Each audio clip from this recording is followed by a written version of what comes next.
Gate पर ताला लगा है ताकि कोई अंदर ना आ सके। सलाखों से नीला रंग उतर रहा है। दीवारें इतनी ऊंची हैं कि ये देखना मुश्किल है कि वो कहाँ जाकर खत्म होती है। सफेद सरहदों को रूपहले तारों ने जकड़ रखा है। यहाँ से बस गाड़ियाँ आती जाती रहती हैं। यही रंग बिरंगे फूलों और जाड़ों की नर्म धूप में पेड़ों के पत्तों की सरसराहट के बीच मिस शुक्ला आती है। आसपास के सुहाने मंजर से बिल्कुल अलग है यहाँ की दुनिया। छोटी छोटी कोठरियों में सलाखों को कस के पकड़े हुए मर्द और औरतें जो बाहरी दुनिया से बिल्कुल कटे हुए हैं। अचानक एक सीटी बजती है और दरवाजे खुल जाते हैं। सारे कैदी अपनी गिनती करवाने एक कतार में खड़े हो जाते हैं।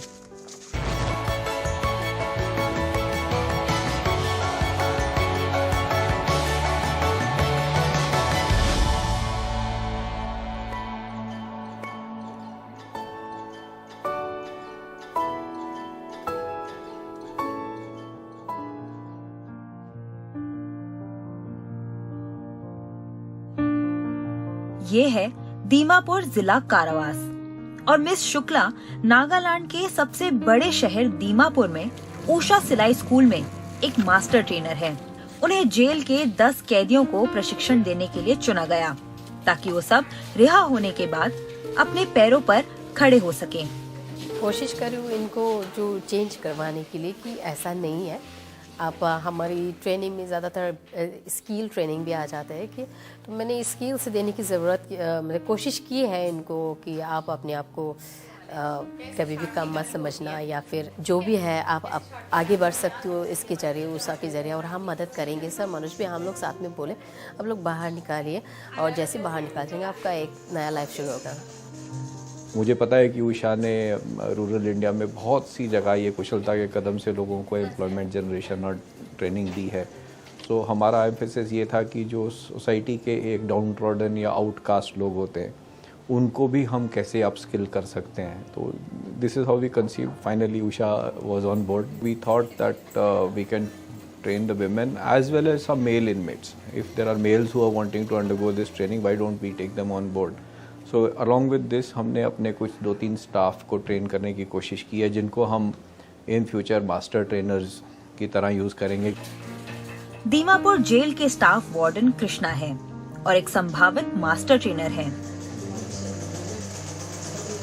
कृष्णा को सिलाई में बहुत दिलचस्पी है। वो न सिर्फ अपने कौशल को और बेहतर बना रहे हैं बल्कि वो धारणाएं भी तोड़ रहे हैं कि सिलाई करना सिर्फ महिलाओं का काम है। ट्रेनिंग के दौरान उन्होंने एक खूबसूरत बैग सिला जिसे वो अपनी पत्नी को देने के लिए बेताब थे और अब वो अपने घर के लिए फड़कते हुए गुलाबी रंग के पर्दे सिल रहे हैं। कृष्णा जेल के उन कर्मचारियों में से हैं जो कैदियों को सिलाई और तुरपाई सिखाते रहेंगे। हम तो कुछ भी मालूम नहीं था। बेसिक ट्रेनिंग में हम भर्ती हुआ तो हमको पहले सिखाया था जो लेडीज़ बैग होता है ना, लेडीज़ बैग पहले सिलाया। तो हम पहले थोड़ा थोड़ा दिक्कत आ रहा था तो अभी थोड़ा फ्री हो गया तो हम बैग बना के बहुत खुशी मिलता है। We spoke to the inmates, we spoke to the ladies and a lot of these ladies were involved in crimes, petty crimes and even say drug peddling. So उनको समझाया कि अगर तुम ये करोगे तो तुम्हें ड्रग पेडलिंग करना नहीं पड़ेगा। जेन्युइनली ऑनेस्टली आप अपनी you can earn a living for yourself and for your children and family members. So they were excited. Finally it worked out. Everybody is on board now. कैदियों को इतना सिखा दिया गया है कि वो अपने दम पर उत्पादन केंद्र चला सकते हैं। कैद की मियाद पूरी होने पर इस हुनर के बल पर वो ऐसे सिलाई सेंटर चला सकते हैं जहां अपने लिए और जेल के अफसरों के लिए वर्दियां सिली जाएं। इसमें बहुत कुछ सिखाए गए हैं, जैसे कि हमको मशीन को कैसे ऑपरेट करना है, मशीन अगर ख़राब हो जाते हैं तो उसको कैसे बनाने हैं, उसको कैसे ठीक करने हैं। और खाली वो नहीं, हमको सिलाई करने के लिए कटिंग कैसे करना है, शर्ट मटेरियल कैसे कटिंग करना है और फॉर्मल पैंट कैसे कटिंग करना है, उसको कैसे सिलाई करना है, बैग कैसे सिलाई करना है, ये सब भी सिखाए गए हैं। हाँ, मुझे काफ़ी अच्छा लग रहा है क्योंकि यहाँ आके हमको बहुत कुछ नया सीखने के लिए मिल रहा है और ये जो हम सीख रहे ये बाद में या मेरा ज़िंदगी में भी बहुत कुछ काम आ सकता है आगे जाके। संजना ड्रग्स की तस्करी करने के आरोप में कैद है। उनका 5 साल का बेटा और एक बेटी है। रिहाई के बाद संजना अपनी जिंदगी नए दर्रे पर शुरू करना चाहती है। हम तो कभी बाहर में रहने टाइम में कभी नहीं सीखा, लेकिन जेल में आने के बाद में इतना कुछ सीखा। ड्रेस भी सीखा, सूट भी सिलाई मैम सिखाया हमको, और पेन भी डिजाइन सिलाई करने के लिए सीखा। और बाहर में जाने से भी ये सब करके लाइफ मेरा आगे हो सकेगा ना, इसलिए हम भी सिलाई करने के लिए बेसी इम्पोर्टेंट भावना बहुत करके सीखा। ट्राई करेगा बाहर में जाने के बाद में ना ये सीखने के करने के लिए। रास्ता तो बाहर में जाने के बाद में सब हम तो जेल में आया, सब आदमी हमको देखने नहीं सकेगा ना, लेकिन ये सिलाई करके हम कुछ लाइफ मेरे लिए, मेरे बच्चा लोग के कुछ बनाना चाहता है। महिला बंदियों का समाज में पुनः एकीकरण एक बड़ी चुनौती है। जेल से निकलने के कारण इन्हें हीन भावना से देखा जाता है। समाज इन्हें तिरस्कार और उपेक्षा देता है। स्वयं परिवार भी इन्हें स्वीकार करने से संकोच करता है। उन्हें किसी प्रकार का रोजगार नहीं मिलता और वे अपने साथ एक सामाजिक कलंक भी ले जाते हैं। इसलिए उन्हें सिलाई का कौशल प्रदान करने से उन्हें वास्तव में रोजगार के लिए किसी और पर निर्भर हुए बिना आजीविका कमाने का अवसर मिला है। जेल प्रशासन का असल मकसद मुजरिमों का सुधार और पुनर्वास है और ऊषा के मास्टर ट्रेनर से मिलने वाली ट्रेनिंग उसका एक अहम हिस्सा है। बहुत से कैदियों की तो रिहाई होने ही वाली है, जबकि कुछ लोगों को अभी चंद साल काल कोठरी में ही गुजारने हैं। लेकिन एक नया हुनर सीखकर उसका अभ्यास करते रहें तो जेल से बाहर निकलने पर एक नई जिंदगी बाहें पसारे उनका इंतजार कर रही होगी। अपने पैरों पर खड़े होकर गौरवपूर्ण और स्वावलंबी जीवन यापन कर सकें। I really want to give them a message that life is so precious. मैं उन्हें बस ये संदेश देना चाहती हूँ कि जीवन अनमोल है और उन्हें यहाँ ऊषा के जरिए एक ऐसा मौका मिल रहा है जो यहाँ से छूटने पर अगर वो चाहें तो उनकी जिंदगी बदल देगा। After leave from here, they can change their life.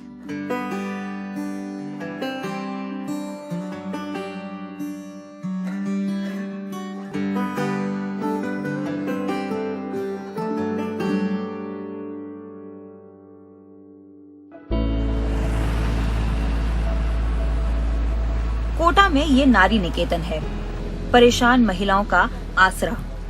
सिलाई की क्लास यहाँ रहने वालों की जिंदगी में एक उम्मीद की किरण बनकर आई है। इसे चलाने वाली 28 साल की रीना का जीवन भी एक प्रेरणा है। ये 7 साल से कोटा के नारी निकेतन में रह रही हैं, क्योंकि इनका कोई और ठिकाना नहीं है। रीना गर्भवती थी जब वो जिला प्रशासन को सड़क पर मिली और उन्हें नारी निकेतन भिजवा दिया गया।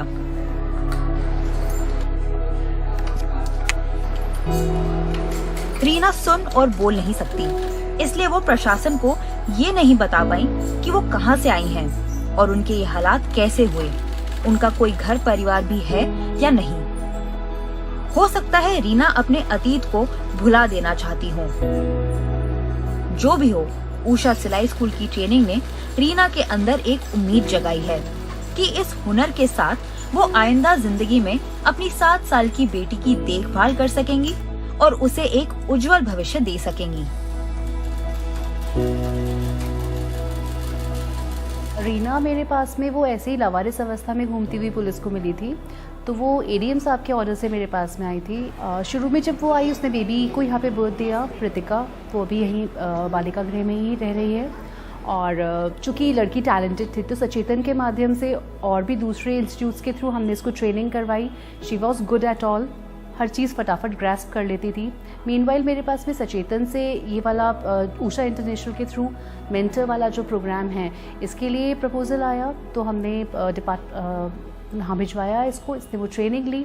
ट्रेनिंग के बाद में नो डाउट उसका कॉन्फिडेंस लेवल बढ़ गया। रीना बस थोड़ी बहुत सिलाई जानती थी, लेकिन वो चीजें जल्दी सीख लेती हैं और सरकार के विशेष अनुमति के बाद उन्हें 9 दिनों के ऊषा RKCL सिलाई स्कूल टीचर्स ट्रेनिंग प्रोग्राम में शामिल होने दिया गया।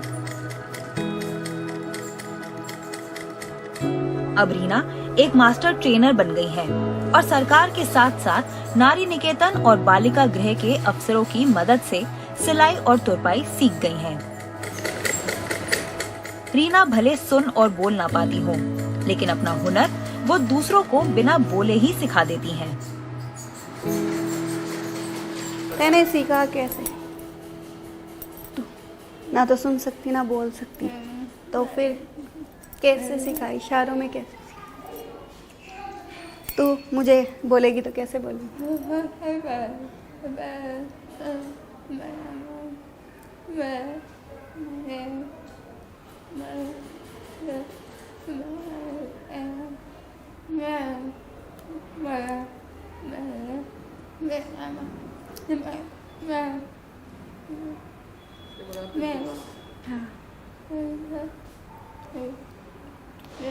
ये यूँ कह रही है, मैं सुन नहीं पाती पर बोलने की कोशिश करती हूँ और इशारों में समझा सकती हूँ थोड़ा थोड़ा सा। और सीखी कैसे फिर? सीखी भी इसी तरीके से है वो। इसको थोड़ा थोड़ा इंटरेस्ट था, फिर जैसे जैसे सबका सपोर्ट हुआ तो इसको और लगन हुई, मुझे ये करना चाहिए। गाइडेंस करते रहे, भाई ये कर, तू आगे अगला काम तेरे को ये करना है। पहले से जैसे होमवर्क देते हैं बच्चों को वैसे सिखाते गए, इसको काम दे के जाए, फिर दूसरे दिन वापस से चेक करे इसका काम, भाई इसने कोई कमी होती है तो उषा मैडम वगैरह बताते रहते हैं। उषा सिलाई स्कूल से जो थोड़ी बहुत कमाई होती है वो बचाकर रीना अपनी बेटी के भविष्य के लिए रख रही हैं। तेरे पास पैसे आएंगे, क्या करेगी तू? हाँ,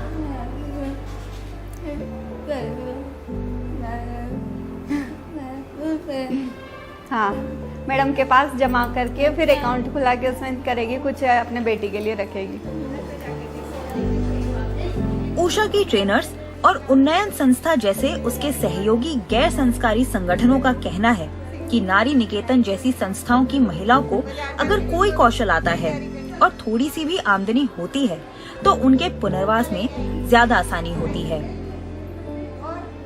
यहाँ पर जो लड़कियाँ आती हैं या महिलाएं आती हैं, वो हम देखेंगे अमूमन कि एक ऐसी जगह है जो समाज से कटे हुए हैं, परिवार से कटे हुए हैं। जब यहाँ पर वो रहते हैं तो मानसिक रूप से बहुत डिस्टर्ब हो सकते हैं, कह सकते हैं, या हम यूँ कह सकते हैं कि वो कॉन्फिडेंस लेवल को लूज करते हैं, कॉन्फिडेंस लेवल नहीं होता उनमें। तो इसका क्या किया जाए?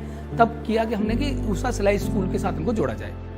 उषा सिलाई स्कूल में सिर्फ सिलाई का ही काम नहीं है। उषा सिलाई स्कूल में हम सिलाई के माध्यम से उनको एक आत्म भरोसा, आत्मबल देने की बात होती है कहीं। जब किसी के पास स्किल होगा तो आत्मविश्वास आएगा, आत्मविश्वास आएगा तो वो आगे के लिए अपने जीने की राह को बेहतर कर पाएंगे।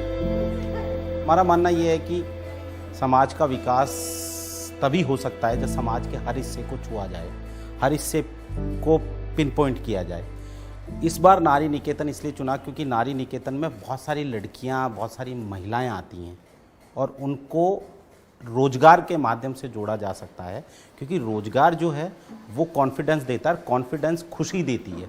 नारी निकेतन जैसी जगह या नारी निकेतन जैसे इंस्टीट्यूट जो लोग काम कर रहे हैं, जो सालों से समाज में अलग तरीके की जनरेशन वहाँ आती है, अलग तरीके के लोग वहाँ आते हैं, उनको विकास की मुख्य धारा में कैसे जोड़ा जाए, इसके लिए हमने स्किल को चुना। जो सिलाई स्कूल में जो स्किल दी जाती है सिलाई की, वो हम लोग देते हैं। उसको देने के साथ उनमें जो कॉन्फिडेंस आता है वो उनको उनके पुराने दुख दर्द भूलने में मदद करता है।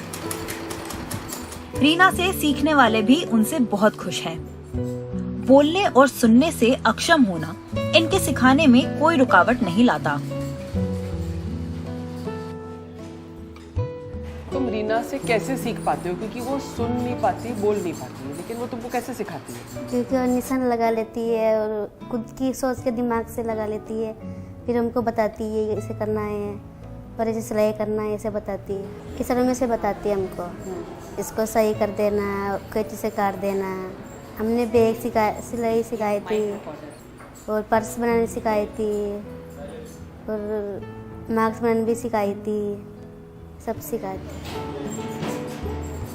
रीना से सीख रही महिलाएं झोलों से लेकर जेवर, मास्क और कई तरह की दूसरी चीजें बनाती हैं।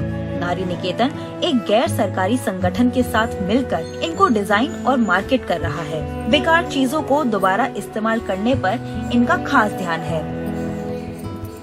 एक्चुअली जो भी कुछ सामान बनता था तो इनिशियली हम लोगों का ऑब्जेक्टिव ये था कि इनका एक क्वालिटेटिव इंगेजमेंट हो, तो उस तरीके से हमने शुरू किया था। धीरे धीरे वो सामान बनने की, वो प्रोडक्ट्स बनने की जो थी स्पीड भी बढ़ती गई और बहुत बहुत सुंदर और सफाई से काम जो था वो सामने आने लगा, बच्चियां ज़्यादा जुड़ने लगी। तो हम लोगों ने अपनी एनुअल एग्जीबिशंस के थ्रू उनकी मार्केटिंग करना शुरू किया। रीना बोल और सुन नहीं पाती, लेकिन उनमें ऐसे गुण हैं जो बहुतों में नहीं होते और उनके बल पर उन्होंने कई योग प्रतियोगिताएं जीती हैं। रीना का कोई और ठिकाना नहीं है, इसलिए वो और उनकी बेटी नारी निकेतन में रह रहे हैं। लेकिन उषा सिलाई स्कूल की ट्रेनिंग लेकर रीना अब बाहर की दुनिया में भी आत्मविश्वास के साथ कदम जमा सकती हैं।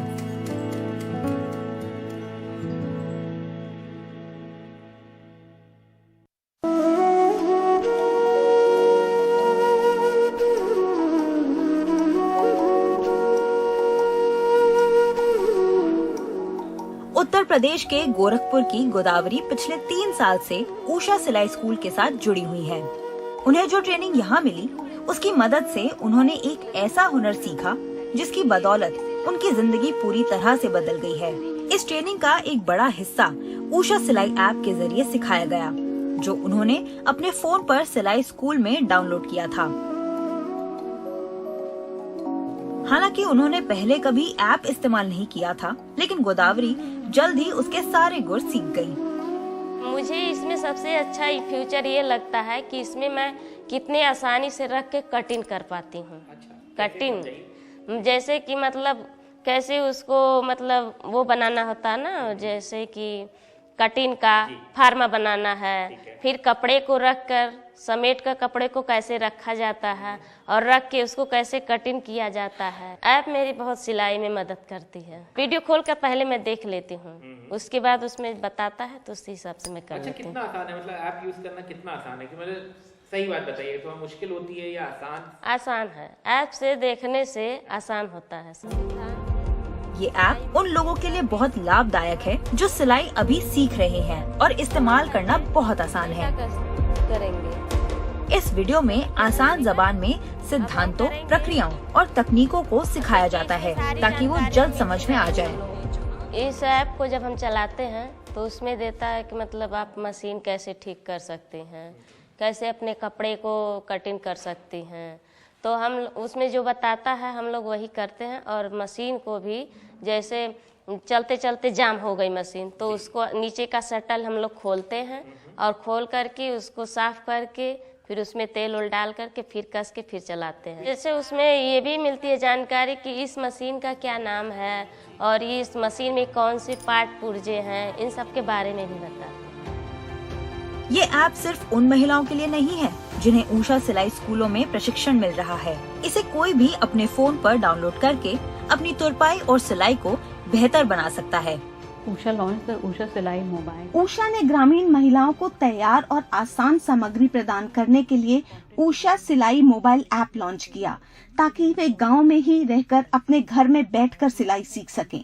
ऐप में ऐसी सामग्री है जो सिलाई के विभिन्न पहलुओं को शामिल करती है, जैसे बच्चों, महिलाओं और पुरुषों के कपड़े कैसे बनाएं। ये सामान्य सिलाई सिद्धांत के पहलुओं और मशीन की मरम्मत और रखरखाव के विभिन्न पहलुओं को भी शामिल करता है। ऐप गूगल के साथ साथ एप्पल स्टोर पर भी उपलब्ध है। ये 12 भाषाओं में उपलब्ध है और सभी के लिए बिल्कुल मुफ्त है। ये सिलाई ऐप गोदावरी जैसी महिलाओं के लिए खास कर फायदेमंद तो साबित हुआ ही है। गोदावरी अब दूसरों को भी सिखा रही है। इसी से इसके असर का अंदाजा लगाया जा सकता है। इस समय मैं उषा सिलाई ऐप को मैं 10 से 15 बच्चों को ऐप लोड करवा चुकी हूँ, क्योंकि जो बच्चियाँ आती हैं सीखने, सबके पास तो इस मोबाइल रहता नहीं है बड़ा वाला, सबके पास छोटा ही होता है। जिनके पास बड़ा वाला मोबाइल है मैं उन सबको उषा सिलाई ऐप लोड करवाती हूँ। तो वो लोग आराम से कर लेते हैं। उषा सिलाई ऐप ने गोदावरी की तरह न जाने कितनों को सिलाई का हुनर सिखाया है। आप भी एक नया कौशल सीखना चाहते हैं तो ये ऐप अपने स्मार्टफोन पर डाउनलोड कर सकते हैं।